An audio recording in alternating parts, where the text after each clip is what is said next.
The first light of dawn crept slowly across the valley, touching the tips of colossal rock formations that stood like guardians of an age long forgotten. These stones had watched centuries rise and fall, kingdoms appear and vanish, and rivers carve the land with patient determination. But on this morning, one unlike any other, the stones were about to witness the birth of something extraordinary, a civilization that would one day fade into myth, yet leave echoes powerful enough to outlive time itself. The valley was known to the early settlers as Aruan, meaning the place where the earth remembers. The name was given by wandering tribes who believed the valley was alive with spirits, ancient beings who whispered through the cracks of stone and guided the fate of humankind. For generations, the tribes passed through Aruan, leaving behind small offerings of bones, pottery, or carved symbols. None dared to settle permanently. The valley felt sacred, dangerous, and full of secrets. But all that changed when a young wanderer named Kaelor, driven by visions no one understood, declared that Aruan was destined to be the birthplace of a new world. Kaelor was unlike the others of his tribe. While most were content to follow the path of the seasons, Kaelor sought permanence, roots deep enough to challenge time. He was a quiet soul, yet his dreams were louder than the thunder that shook the mountains. Each night he saw the same image, towering stone structures rising from the earth, shimmering in firelight, engraved with symbols that carried the memory of his people. His tribe dismissed these dreams as illusions of a restless mind, but Kaelor believed they were visions of a future waiting to be shaped. One evening, as the sun dipped behind the cliffs, Kaelor stood before the valley's largest monolith, an enormous slab of granite known as the Sleeping Titan. Its surface was smooth, untouched by human hands. Kaelor placed his palm on the cold stone.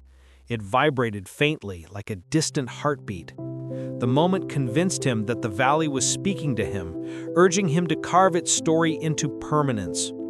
The next day, he gathered his people, hunters, gatherers, wanderers, and led them into the valley. Many resisted, fearing the spirits that were said to roam Aruan. But Kaelor's voice, calm, unwavering, held a power they had not known before. "We are ghosts passing through our own lives," he told them. "Let us become something that endures." The tribe hesitated, but the promise of a future they could shape with their own hands stirred something deep within them. For the first time, they considered the possibility of permanence, of building instead of drifting. And so they began. The first task was survival. The valley's soil was fertile, blessed by rivers that flowed from the snow-capped mountains. Women planted seeds of wild barley and lentils. Men built shelters of reed, clay, and animal hide. Children gathered stones to form the foundations of what would one day become a monumental city. But it was the great stone carvings, the first ever attempted in Aruan, that marked the true beginning of their legacy. Kaelor believed that stone itself was memory. Unlike wood or bone, it did not decay, burn, or vanish with time. If stories could be carved into its surface, they would survive even when the last voice of the tribe had fallen silent. With this belief, he began teaching his people simple techniques: chipping, grinding, smoothing. Their first carvings were crude: lines, circles, symbols representing the sun, the moon, and the spirits they believed guided them. But soon the tribe's most skilled hands formed images of animals, hunters, shamans, and even the valley spirits they believed guided them.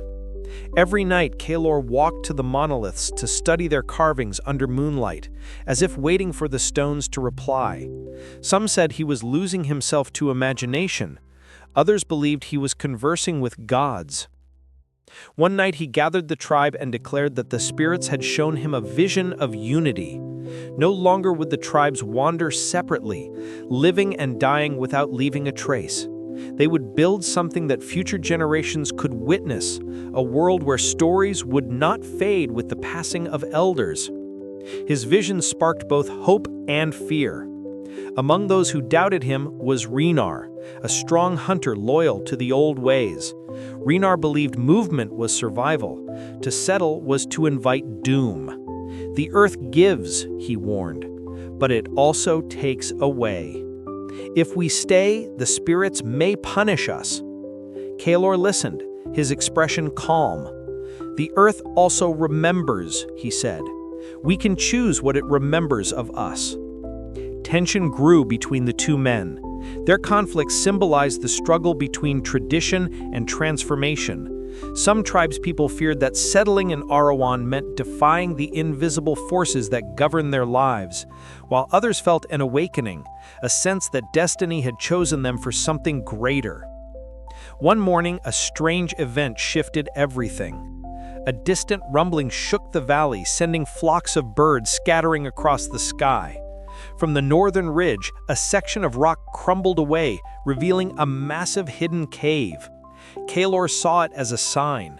He led a group of 20 into the cavern's depths, torches held high, the walls flickering with orange light.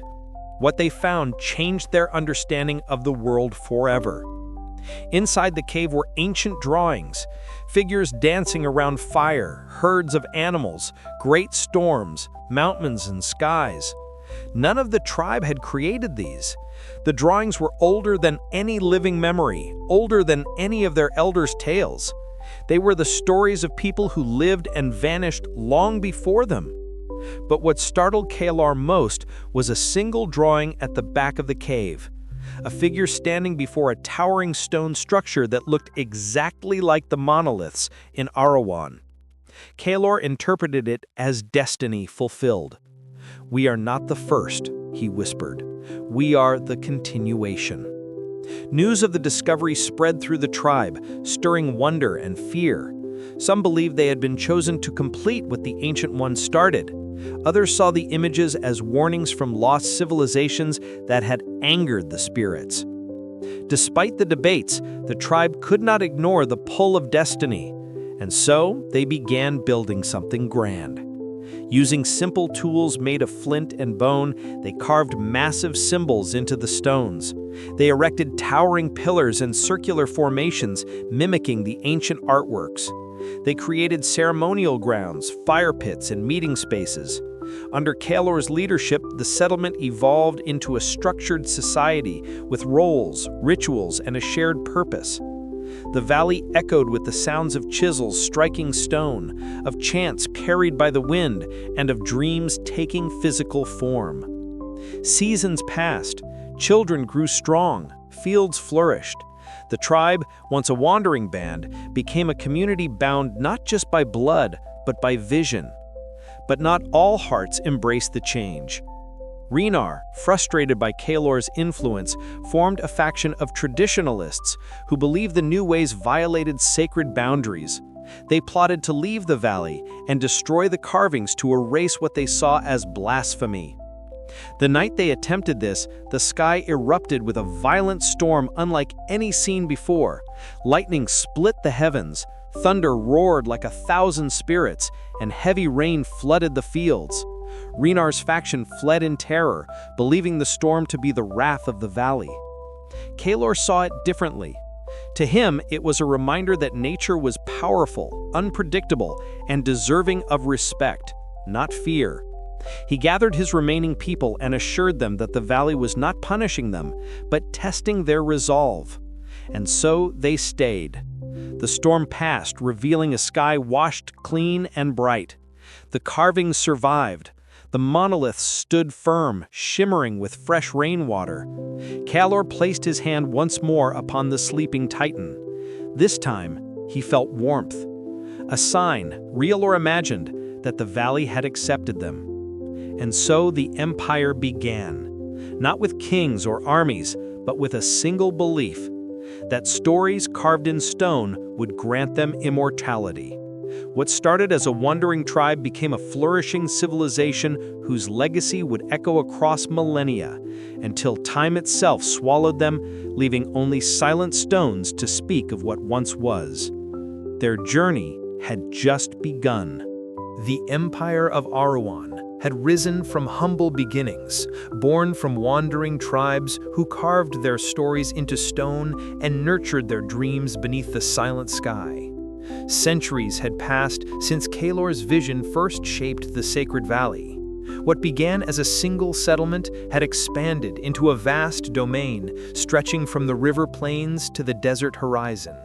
The world now whispered the name Aruan Empire with awe. But power, once gained, rarely rests peacefully.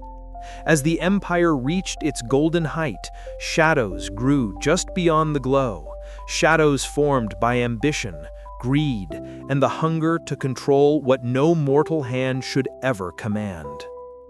A throne of stone and secrets. At the center of this powerful empire stood Emperor Maelorus, a direct descendant of Kaelor. Maelorus was a ruler praised for his wisdom, yet feared for the storms hidden beneath his calm demeanor. Under his leadership, monumental structures rose across the continent. Towering stone pillars marked sacred lines of power. Temples reached toward the heavens, and immense fortresses guarded the empire's borders. Trade flourished, knowledge expanded, and the empire thrived like never before.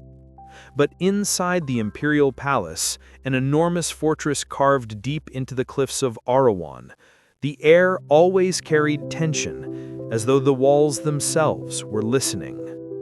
Political intrigue slithered through the halls like an unseen serpent. Noble families plotted for influence, generals whispered about gaining the emperor's favor, and advisors concealed dangerous ambitions behind polite smiles. And among them was a man whose ambitions rivaled the empire itself, Lord Varkalon, the emperor's most trusted counselor. Lord Varkalon was a master of manipulation. His words were calm, his gestures precise, and his presence comforting. Yet beneath his flawless politeness lived a mind that counted every opportunity, every weakness, every heartbeat that might serve him later. He had risen from obscurity, using his intelligence to become the empire's chief advisor. Many believed he was the true power behind the throne. But Varkalon wanted more. He dreamed of ruling not through influence, but through absolute control. He believed Aruan's future should be shaped by a single, unchallenged vision, his own. And to achieve this, he needed something hidden deep within the empire's darkest chambers: the Stone of Echoes. Long before Aruan became a kingdom, Kaelor had discovered a mysterious artifact buried within the ancient cavern, the same one whose walls bore the paintings of forgotten civilizations. The artifact was known as the Stone of Echoes, believed to hold the memories of those who had walked the earth before humans could speak. For centuries, the stone had been kept in a sealed sanctuary, guarded by the Order of the Keepers, a secretive group responsible for preserving Aruan's sacred knowledge. The stone was dangerous. It granted visions, glimpses of past and future, but at a terrible cost. Those who gazed into its shifting patterns often lost themselves to madness. Emperor Maelorus used the stone only when necessary, valuing wisdom over recklessness. But Lord Varkalon saw it as the key to remaking the empire in his image. To seize the stone, he needed to weaken the emperor's control and ignite chaos that only he could quell. Seeds of betrayal. Rumors began to spread across the empire. Whispers of border rebellions, hints of poisoned alliances, talk of generals planning coups, tales of old spirits displeased with the emperor. None were true, not at first. But Varkalon knew that fear, once planted, grows even without water. He manipulated nobles, bribed messengers, and forged orders supposedly from the emperor himself. Trust crumbled. Alliances shifted. The empire grew restless. Meanwhile, Maelorus sensed the tension but could not identify the source. He looked to Varkalon for counsel, unaware he was seeking guidance from the man orchestrating his downfall. "You must appear stronger," Varkalon urged.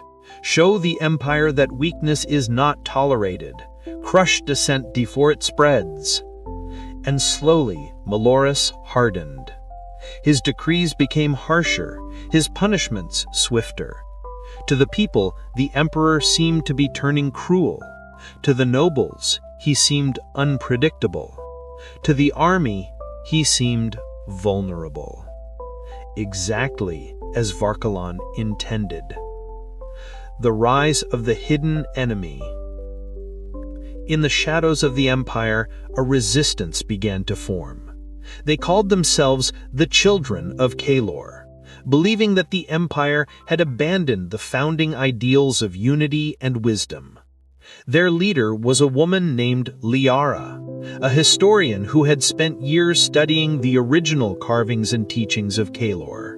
She believed that the empire had grown too large, too greedy, too disconnected from its roots. Liara did not know that the chaos threatening Aruan had been engineered by Varkalon, but she knew something was deeply wrong. "We must restore balance," she told her followers, "before arrogance destroys us." The children of Kaelor began sabotaging supply lines, disrupting trade, and spreading messages of rebellion. They avoided bloodshed, but created enough disruption to make the empire tremble. In the palace, Varkalon watched these events with satisfaction. Every act of rebellion made the emperor more desperate. Every desperate act pushed the empire closer to collapse. A broken empire was a controllable empire. A fateful meeting in the Hall of Monoliths. One night, as a storm raged across the skies, Emperor Maelorus summoned Varkalon to the Hall of Monoliths, a long chamber lined with stone pillars carved by the first settlers. "Varkalon," the emperor said, pacing restlessly, "our empire is tearing itself apart. Perhaps I have lost my way." Varkalon lowered his eyes in feigned humility. "My emperor, darkness grows when leadership falters. The people need a ruler unafraid to take bold action." "What action would you have me take?" "Use the Stone of Echoes," Varkalon whispered, his voice soft and dangerous. "It will reveal the true enemies of Aruan." Maelorus's heart froze. The stone was not a tool to be summoned lightly. "No," he said firmly, "the stone drives men to madness. But you are no ordinary man. You are the emperor of a continent, and I fear the rebellion grows stronger each day." That moment, the emperor hesitated, a hesitation Varkalon had been waiting for. The fall of Maelorus. Overwhelmed by doubt and manipulated by a master deceiver, Maelorus agreed to consult the stone. That night, in the hidden sanctuary beneath the palace, he placed his hands upon its glowing surface. The world vanished. He saw visions, battles across deserts, temples swallowed by fire, rivers running red. He saw Varkalon whispering lies into ears. He saw armies clashing under a cursed sky. He saw himself falling, not to an enemy, but to betrayal. And then everything went dark. The next morning, Emperor Maelorus was found unconscious, barely alive. The stone had shattered his mind. He spoke in fragmented sentences, haunted by nightmares only he could see. Varkalon acted swiftly.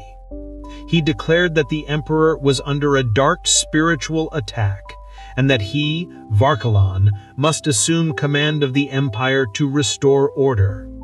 The nobles agreed. The generals obeyed. The people, frightened and confused, accepted it.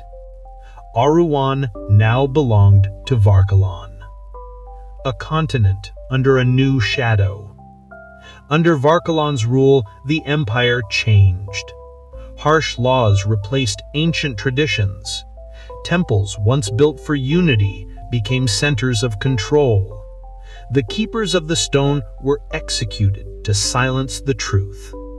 But darkness has a way of drawing out light. Liara's resistance grew stronger. Cities whispered of rebellion. The people began to speak Kaelor's name again, not as myth, but as hope. Aruan's fate would soon be decided, not by stones, nor by shadows,